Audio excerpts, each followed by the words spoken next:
Told you. We just lie and the idiot public will just allow us to get away with it. Their money is our money. Let's keep spending and taxing. Because the public are dummies, come the next election, I will promise not to tax their family home. But we'll bullshit them anyway and we'll tax their family home. Fuck them. Trust me, Jim, lying is like good wine. It get better with age. Spot on, Albo. The useful idiots will continue to vote us in because they know we're really honest men. Anyway, Jim, enough of the bullshit. Let's hand it over to Andy. Yep. Over to you, Andy, and please be kind. My ego can't take a beating right now. Hey everybody, welcome back to the channel. Now it's been a bit of a spell since I've last done a live video. Normally I do videos regarding, the stock market, what's doing, a few stocks to look at or certain trades to look at. But tonight I thought I would talk about Grimm Jim's budget. Now it's been 3 weeks since he dropped the budget.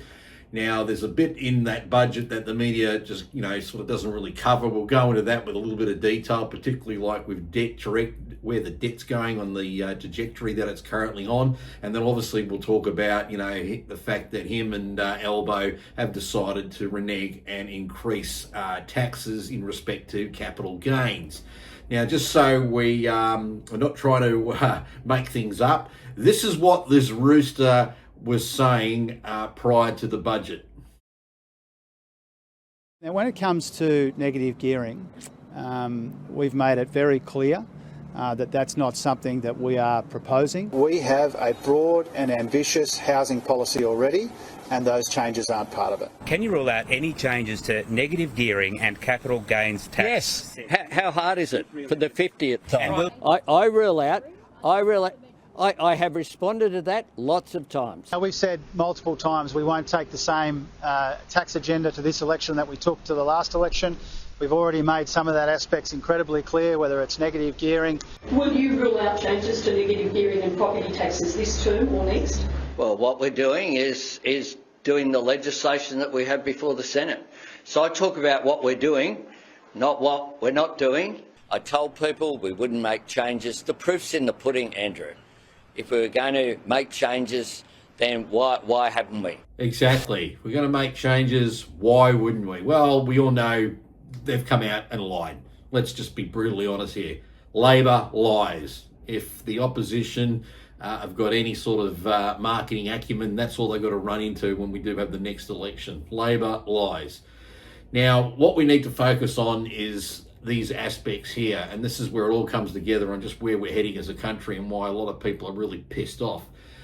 This is the website for the Australian Office of Financial Management. Everyone should know this website. You should go to it at least once a week, and this basically tells you just how much debt we have in the Commonwealth. So as of today, being the 2nd of June 2026, $972.6 billion is the current debt.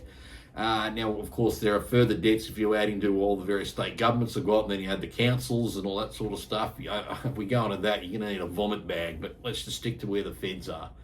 So let's just now go on with the aid of, I'm using Grok AI here because it's really, really helpful, because it's great just to summarize things without going through literally hundreds and hundreds of pages of budget materials here.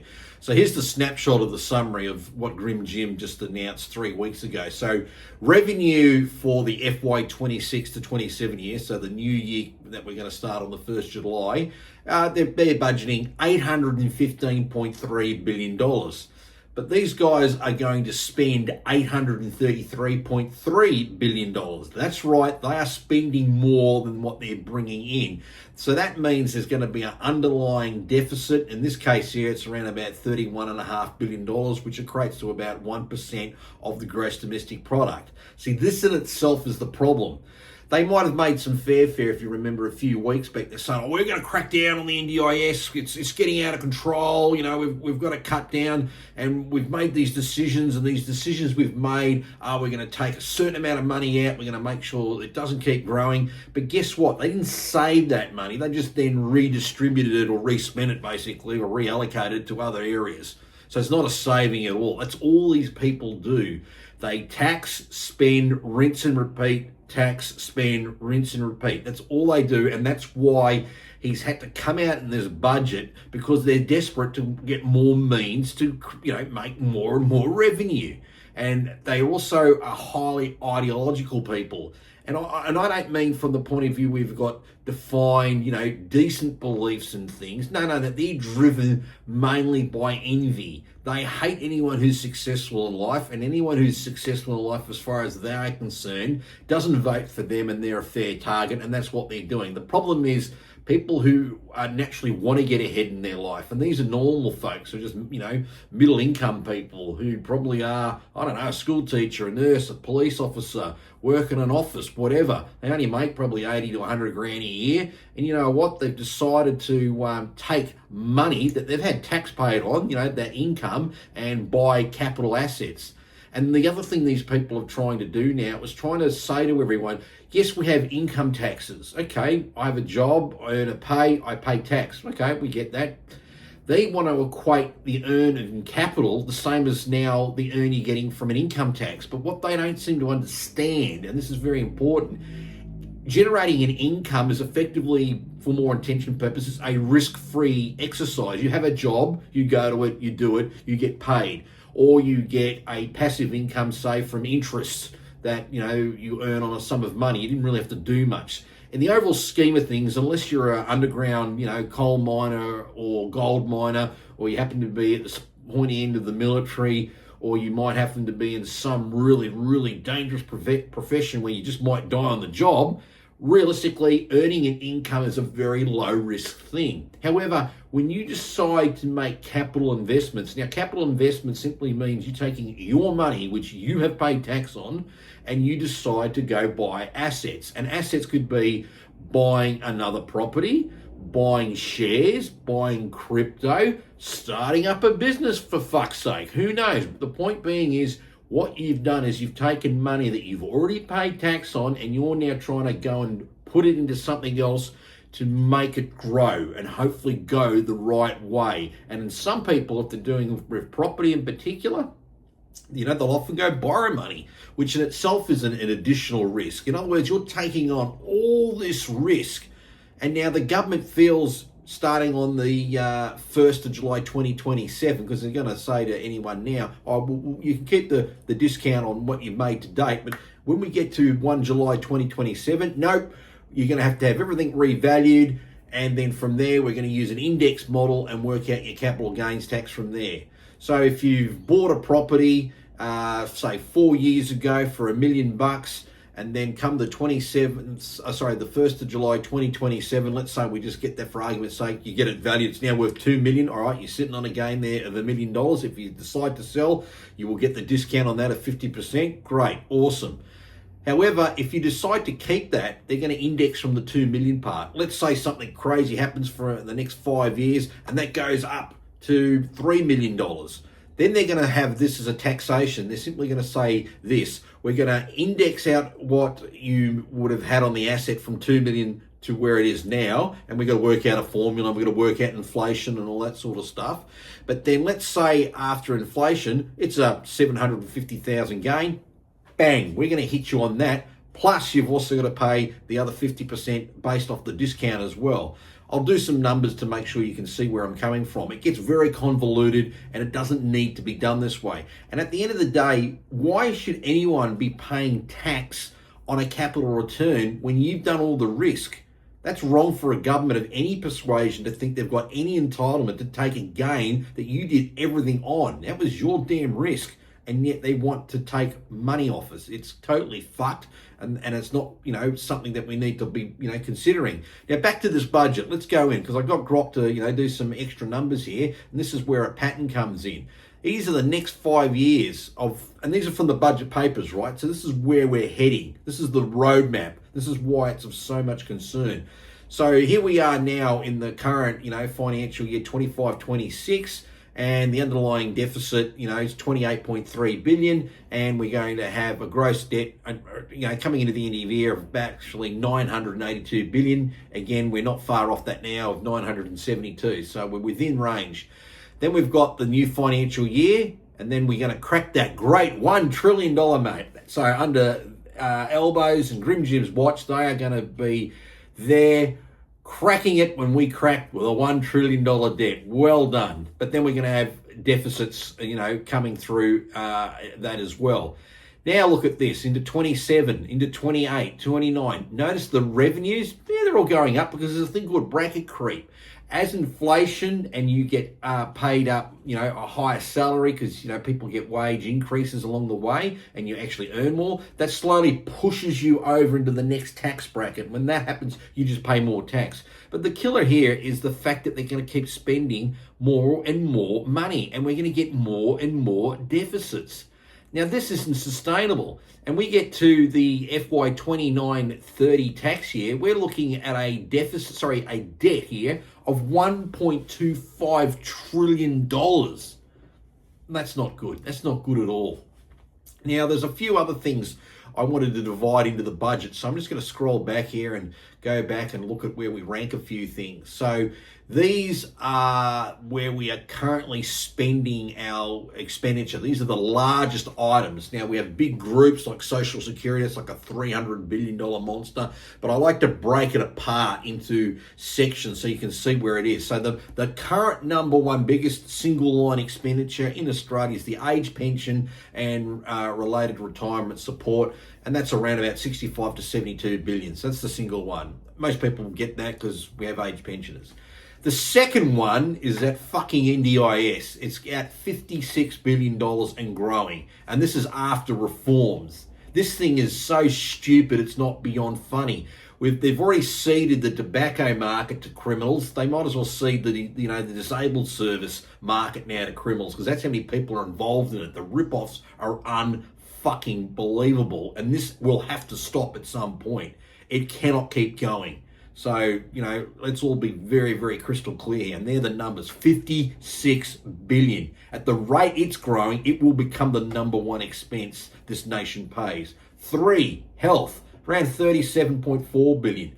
Holy shit. So that's public health hospitals, support. Now that's what the feds give over to the states, plus the states have their own budgets, $37.4 billion. I'll tell you what, I prefer more of that NDIS money be redirected there so people can actually go get a hip replacement or get their knee reconstructed or get their eyes, the cataracts removed and everything else because the waiting in public hospital queues is just insane. Then we have into the Medicare/primary care area. That means the costs to go and run and see the GPs, get your bulk billing and urgent, care clinics and that. That's the fourth biggest item on the budget, and that's 35 to 40 billion. But here's number 5. This is currently the 5th biggest expenditure item, and it's this one right here, and it's called the public debt interest, and it sits at around between 27 to 32 billion dollars. And you can see I've just highlighted it there, on Grok. So that's the 5th biggest. So think about that. Let's take the middle figure. That means $30 billion a year is being pissed against the wall just to pay the interest bills because these people can't manage fucking money. And it didn't help that when COVID hit, the coalition went completely apeshit and just gave out all this money on all those various programs they did because every fuckwit thought COVID was going to kill us all, which it never did. Anyone who took a calm, collected, view of things would have realised, like most things, things do pass, but that's a discussion for another time. Then as we just go down the list just a little bit more, just to get there, whoops, scrolled a bit too fast. We've got at 6, we've got disability support pensions, aged care, there's a family tax benefit, and then there's pharmaceutical benefits. Obviously, that's to be helpful to make sure you can get cheaper drugs. They're good. And then there's the job seeker, which is the dole, which is currently around, the 15 to 20 billion mark. So that's where we are right now. Now, I asked Grok and said, what are the projected top 10 expenditures going out to financial year 2030, 2031? So basically 5 years ahead from where we are right now. This is on a forward estimate and it's in the budget papers too. So that's what the AIs are good for. They can separate this information out.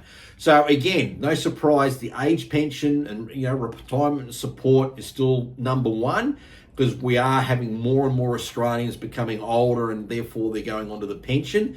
And that's working out to be around about 85 to $95 billion spent. So there you go. That's one of these anchors that will just be there, and at the end of the day, we've got to make sure we cover that. I don't think anyone begrudges the fact we've got pensioners to go and look after.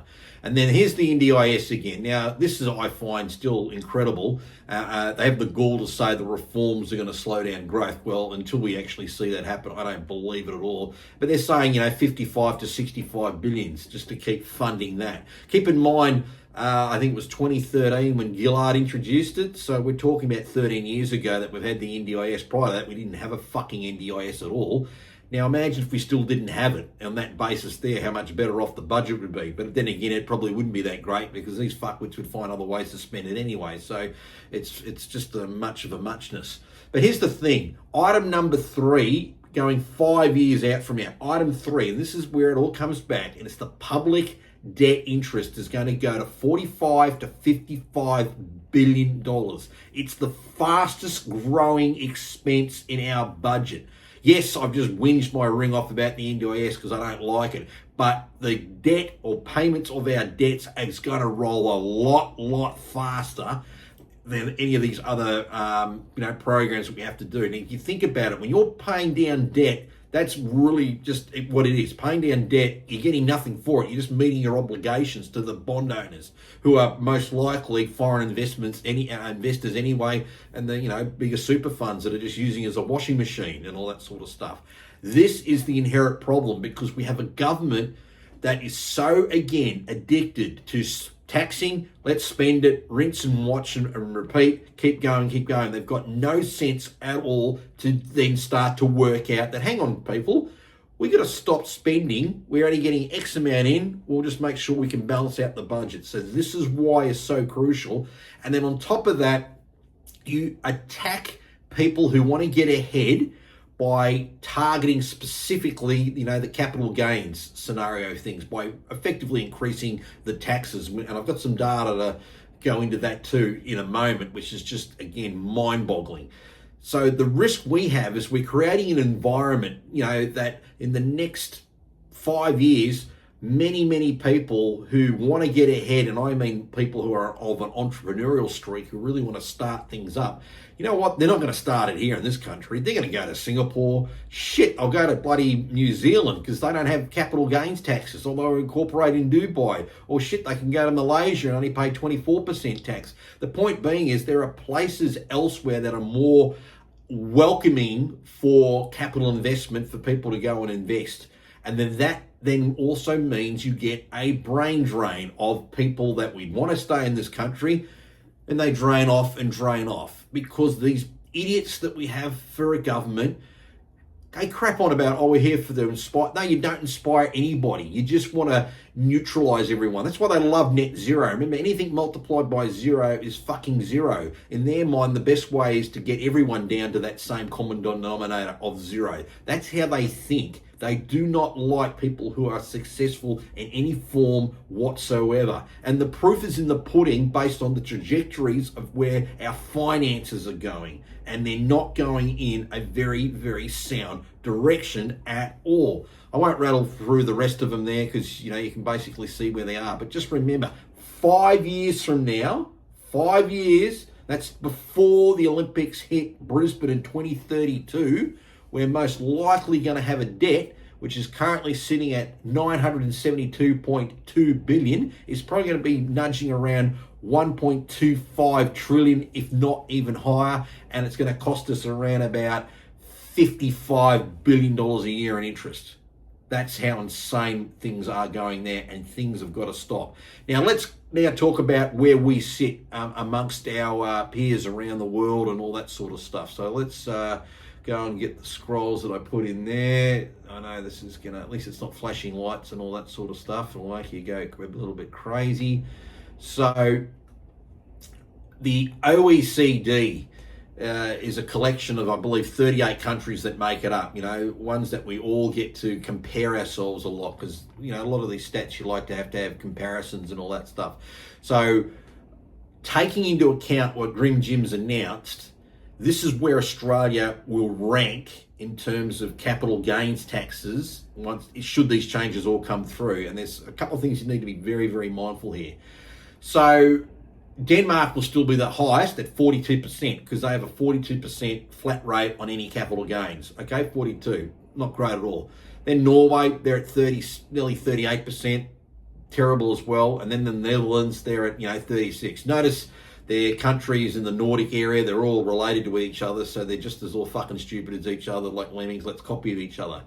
Australia is likely to come in at number 4 now under these new rules, because what he's also doing with CGT, regardless of how the indexing works, he's got this sneaky bit in there where it's also going to be subject to a minimum tax of 30%. And you go, what?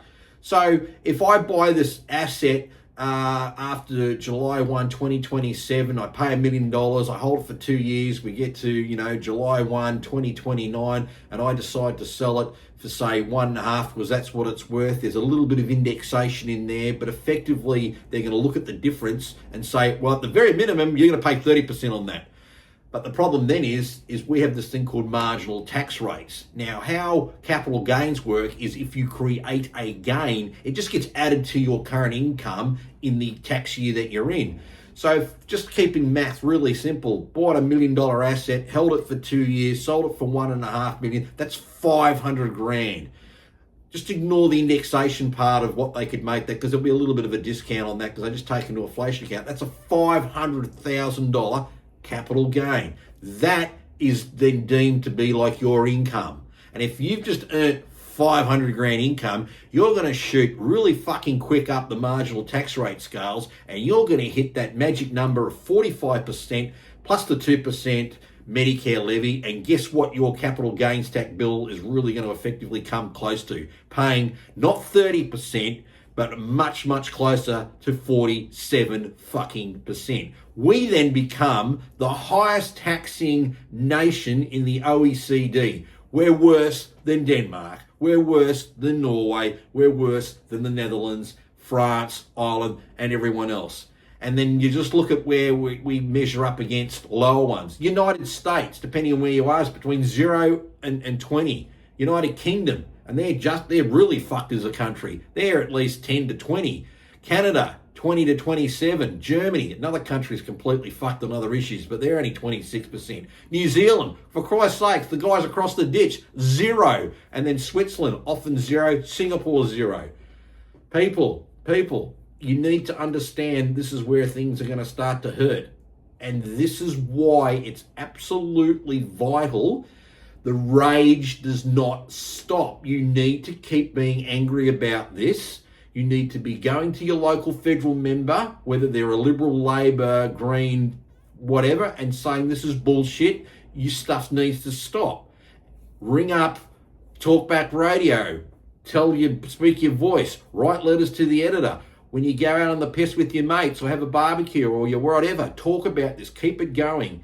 Because governments cannot be allowed to do what they've done. Effectively, this government does not accept your power of your vote. Your vote is supposed to have power when you go to the voting, and vote what you're going to do. They've effectively thought, who gives a shit? We just get in, we'll just lie, and then we'll do what we want. And between now and the next election, if enough, bullshit stands, we might be able to, get these guys out, because we think most of you people that are voters are fucking idiots anyway. That's what they generally hope for. That's how they always talk down to us. That's why they can't help themselves and be the liars that they are. And it's made worse when we've got a government that is in a position of ideological dogma on not only economics. I mean, Grimm Jim had the stones to come out and say, I'm going to rewrite capitalism. Well, good fucking luck with that, mate, because I can tell you how capitalism's going to go back to you. They're simply going to say, rewrite as much as you like, mate. I'm taking my money and I'm going over here, and see you later. And sooner or later, that will become very apparent to them, and they will definitely reverse course. Remember, this is the Treasurer who's got a doctorate, not in economics. Oh, that'd be fucking too much to ask for, having someone who's got some brains about economics. No, he's got a doctorate in studying Paul Keating. A former treasurer. But unlike Paul Keating, at least Keating, had a bit of zefs, and he actually did real reforms and got things done. Mind you, Keating also got rid of negative gearing back in the day, and then that didn't last too long, and that had to get reversed. But again, it's very, very important to understand our trajectory as a country where we're heading is not good. The numbers show that. If you were looking at Australia as an investment compared to every other investment you could make, like investing, like I was saying, into Singapore, shit, even New Zealand now, the US, regardless of what you think of Trump, even the UK, those places are better prospects than we will be. And that's because that's how they want to do things. It is totally stupid. It's totally counterproductive. And I'll tell you what's also got to start to happen is that people will obviously invest differently, and the ideas of trust into that government will be zero. It won't matter what Albo or Grimm Jim have to say going forward, because nobody will believe them. If Albo comes out and says, hey guys, it's going to rain tomorrow, you go, yeah, bullshit, I'm going to look out the window and check myself. No one will trust them on anything. And I'm pretty sure the opposition and One Nation and anyone else is going to keep hammering that away and hammering that away. And sooner or later, their backbench is going to get very, very nervous on a lot of these things, because a lot of these people got recently elected at the last election. And yes, they all go, we've got 94 seats, we can just do what we want. You only got there because of preference voting. You know, your preference, your prime vote isn't that damn high, and it's shrinking. And if you've seen what's been going on in the UK of late, Labor over there is not doing too well. They just had council elections a few weeks ago and they got completely and utterly decimated. So the tides will turn on all these sort of things. And I would not be surprised at some point the government's going to come out and start making some carve-outs. But the problem is when you start carving out certain things, you then start to pick winners, and you obviously still have losers and all that sort of stuff. Now, if they are really that much against property and everything else, remember their excuses on tackling properties to help first home buyers work at, at an auction, they've got that completely the wrong way. I mean, unless you've got the right amount of money, i.e. the deposit to go and get said house, you're not going to get anywhere, regardless of that. And people just can't do it. But a lot of people, what they were doing, particularly younger people, they got on their phone, they got their little, ETF app, and they started buying, exchange traded funds, and they were buying them, hanging onto them, trading them every now and then, but they were building up that nest egg via that means. The government's also now going to go and take, obviously, their capital gains as well now. So they're hurting these people that they say they want to help. And of course, we all know at the end of the day, we are importing far too many people into the country, and that just needs to be, stopped. It just needs to have a complete stop so we can all take breath. You go to a movie theatre to go watch a movie. As you walk in, there's usually a little sign that says, this theatre is licensed to hold 150 people. There's a reason they do that. It's to make sure that the 150 people that are inside that theatre are all comfortable and they're all safe, and heaven be told, if something bad were to happen, they can easily, evacuate and get out. A country is in a similar sense there in terms of we need to manage that flow of coming in, and we haven't. I mean, how many people realise right at the moment when you go and order Uber Eats, it's some foreign student that's doing the damn work, because typical Aussies are too fucking lazy to do anything. We keep pushing this because it's just a crazy product to make sure the government can always say, oh, we're growing GDP, we're not ever going to fall into a recession because we just keep importing more and more people. The top end of town, they love it. They get to sell more dog shit to these people and everybody else. It's just a machine that keeps going. Meanwhile, you and I know it takes even longer to commute from A to B, walk along the park and do stuff because there's people everywhere, or you can't even get a fucking car park to go to the park. Things of this nature there. We just need time to take a breath. Now, if they did that, that would allow the housing market to actually improve. Funnily enough, the Canadian government actually did that. They actually really reduced their immigration intake. And what happened in Canada? Shit, rents went down. Oh, why? Because that demand, that shoveling demand shrank. Meanwhile, the supply was like, oh, thank God. I was just getting pounded like hell out of that demand. And we only got a chance to recover and rebuild. There would be some smarter policies to take on board and make things somewhat, much, much better. Now, this is a rant going on for nearly half an hour, and I've used a little bit of colourful language, so if there's anyone who's, under 15 listening, my apologies for that. But sometimes, the spoken word needs to be said with a degree of passion just to make sure the said message is given across. But the key to remembering is the CGT changes are inherently bad. They're bad not because they fucking lied and did something. That's bad enough. Everyone knows, your mother tells you, don't you lie, that's the worst thing you can do. And, Albo once says, I think his word is his bond. Well, his word's dog shit now, so that's it. I mean, and speaking of dog shit, these guys are so up themselves. I won't be surprised one day they'll be at a media conference and, Grimm Jim will say, oh, by the way, you can actually pick up dog shit from the clean end. I mean, that's how they think and want to treat everyone else, in our scenario here. And the opposition really needs to get their head out of their own ass and stop playing around with stuff. They know what they need to do. And I think they're getting pushed into it, thankfully, because One Nation, which have just said, hey, we've been like this from day one, we're pushing through, and they're just taking the mass of people along with them as well, which is a good sign to see, because we need that, but we need healthy pushback. But again, taxing to the magnitude they are going to tax your capital gains is wrong. You have put the work in. Think about a business, for example. This is a thing that also hasn't been spoken about. You have a business now. I have my business. It's 20 years old. I have to, by the 1st of July 2027, pay some motherfucker a lot of money to give me a valuation of what my business would be worth. Because if I don't, the ATO will just assign a value and say, oh, based on the historic values of the shares that have been issued in your company, we're going to look at them at issue price, and we're just going to say, oh, your company's only worth 10 grand. So if I then would go and sell it down the track because I, want to retire from my business and I got some lofty sum for it, the ATO would go, geez, that's a good capital gain. We'll take half of that.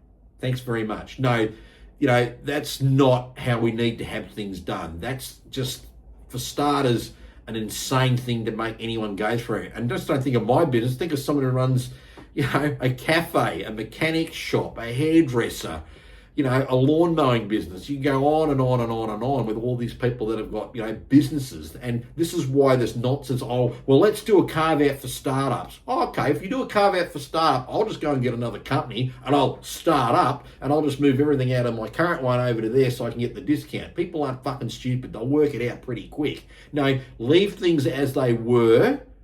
Swallow some of your damn pride and reverse all that stuff before you really go on to really fuck up the country more than what you've done. Anyway, everyone's been a great sport. This is over 30 minutes. I appreciate your time. If you've got a comment, definitely write it down below. If you're not a sub, make sure you subscribe. Every now and then, I just lose my shit and I have to go and say these sort of things, because if you don't, then what's the point? What's the point, really? So other than that, take it easy, and we'll catch up next time.